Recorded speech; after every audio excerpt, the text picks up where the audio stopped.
Humanitarian groups at our southern borders are reporting an increase in the number of migrant families being deported. Most notably, they say it's women and children. The groups say they believe it's a direct result of an order signed by President Joe Biden that limits how many people can seek asylum. News 4 Tucson's Jafet Serrato is live at the U.S. Border Patrol Tucson's headquarters and has more on what's happening at our southern border. Jafet. Sean and Monica, these humanitarian groups say not only are families being turned away, but they're being left to fend for themselves in the streets of Mexico. One by one, you can see dozens of migrants being taken off a truck at the Nogales, Arizona border port of entry. These men, women, and children are being deported to Mexico.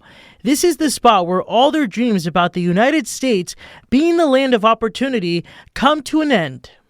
They're denying them the right to ask for help, to request protection. Dora Rodriguez says dozens of people get deported here near Nogales on a daily basis. A majority of them, she says, are women and children.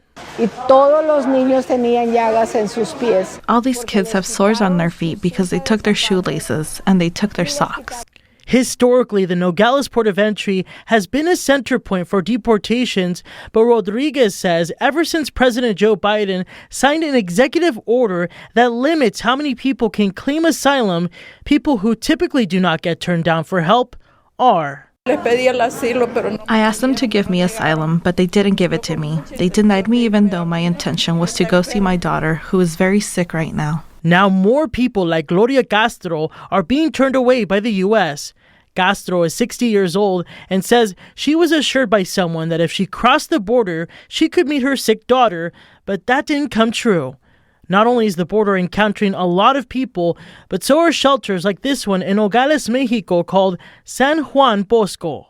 Principalmente fue un aumento en grupos familiares. Most of the family groups that are being deported are specifically Mexican nationals. Ever since a limit went into effect for people seeking asylum, the shelter says more families have shown up at their door, sometimes getting up to 150 people in a single day.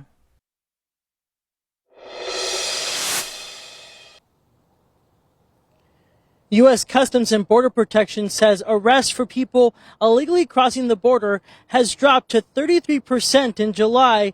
They say that's the lowest in September of 2020.